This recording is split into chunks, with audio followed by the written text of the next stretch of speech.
This episode is sponsored by BetterHelp. October 10th is World Mental Health Day, and this year we're saying thank you, therapists. BetterHelp therapists have helped over 5 million people worldwide on their mental health journeys. That's millions of stories, millions of journeys, and behind every one is a therapist who showed up, listened, and helped someone take a step forward. Moments in therapy, like the right question, a safe space to cry, or a small win, can change lives.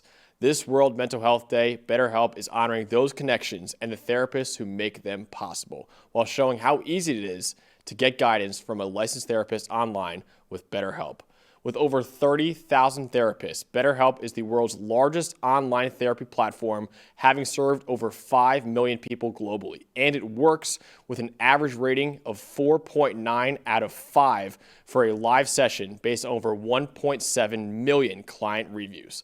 This World Mental Health Day, we're celebrating the therapists who've helped millions of people take a step forward. If you're ready to find the right therapist for you, BetterHelp can help you start that journey. Our listeners get 10% off their first month at betterhelp.com/PFF. That's betterhelp.com/PFF. Next up is number 21 Notre Dame taking care of business with a 28-7 victory over Boise State. Let's go over the highest graded players, starting off with the Notre Dame Fighting Irish. We got Jadarian Price, 87.8 grade in the win. Leonard Moore, superstar corner, talk about him later, 87 grade for him too. Jordan Faison, the wide receiver, 86.7. Jeremiah Love, 77.3. Donovan Hinnish, the D tackle, 75.3. And CJ Carr continues to show why he's a great quarterback from Notre Dame right now, 81.5 grade in the win.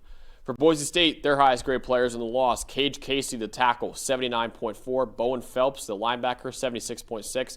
Ty Benefield, the safety, 76.2. Michael Madry, the D tackle, 69.4. Jake Ripp, the linebacker, 67.9.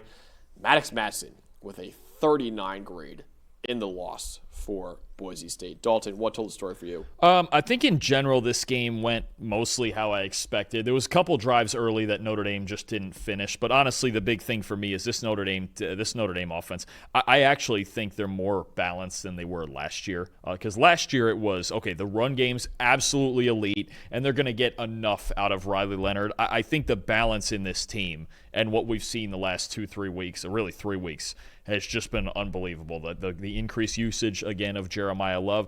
This Notre Dame team, if I take out 3 kneel downs, right, 7.3 yards per carry. That's where it's going to start, right? When this team gets to running the ball with these 2 backs and they're starting to figure out this offensive line, all this stuff. And Boise, look, they got a good defense. They kept them in this game probably longer even than we thought they would, even though at the end 28-7 doesn't look great. But they kept them in this game longer than we thought. But it looks great when you consider they scored, 40 on A&M. 40 on A&M and 56 the last 2 weeks each. Yeah, on Arkansas and Purdue. Yeah, Boise's defense gave it a pretty valiant effort. Yeah. But even at the end of the day, Notre Dame, as a unit between Price and CJ Carr and Jeremiah Love, 84.6 rushing grade as a unit. Again, 7.3 yards per carry when I take out the kneel downs. Couple of touchdowns, 136 out of the 203 yards after contact, 13 missed tackles for 6 explosive runs.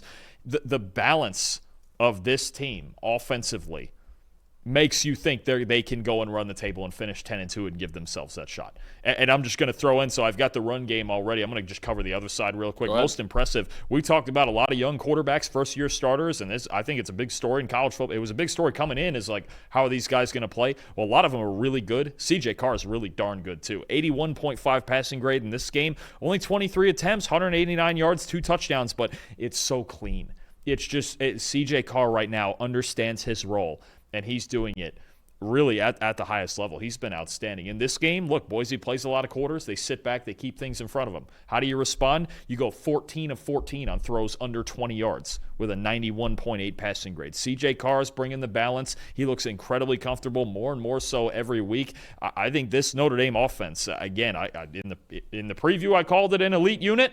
And despite only scoring 28 in this game with opportunities for probably 42 to 45, this is an elite unit with balance, off the charts balance, and you're about to get into it. If their defense is now going to start rolling, we start to talk about this scenario with Notre Dame and the rest of their schedule. This is the Notre Dame defense that we thought we were getting going into the year. I'm going to do both in one. I have my stat is Notre Dame 86.5 coverage grade. Most impressive, Leonard Moore, the corner for Notre Dame. But this looked like the Notre Dame secondary that we saw last year, where I believe they were third in the country in coverage grade last year.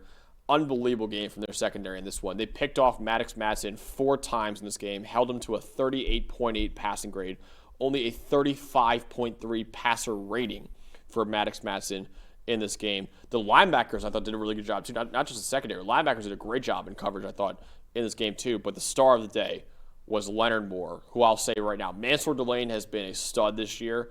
I still think Leonard Moore is the best corner that we have in college football right now. 90 coverage grade, 3 catches allowed on 6 targets, 2 interceptions, only 23 yards allowed. He also had a coverage stop, a 20.1 passer rating allowed. He had 3 allowed catches and 2 catches himself, 2 interceptions for Leonard Moore in this game. I mean, he is an absolute megastar that we have at cornerback right now. He was elite last year as a true freshman, which is why he was my number 1 corner in the country going into this year.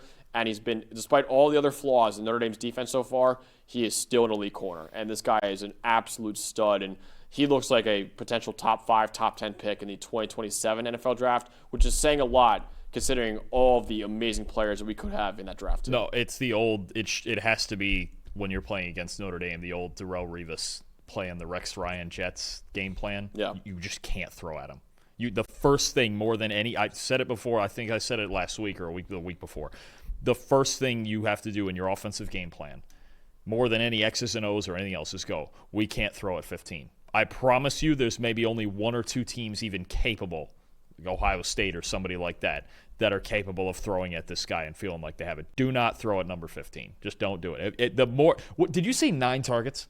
6. 6. Even then, that's probably 5 too many, if not 6 too many. Yeah. I mean, just that would be step 1. Is I just go, we can't. He had 2 picks on 6 targets. Nobody, and it's legitimately a capability thing. He had an interception on a third of his targets. Yeah. In this game. No, he's the best corner. You mentioned it. He might be a true sophomore. He's the best corner in the country. It's not even a question. Yeah. You cannot. Mansour Delane's been unreal, but yeah, it's at least close. That has to be step 1 in any offensive game plan against Notre Dame. If you throw at number 15 more than once or twice, maybe, you're doing it wrong. Yeah. And 6 is just ridiculous. Yeah. You just that would be step 1 for me before you start drawing up any plays. Is go, hey, no, not that guy. We just can't.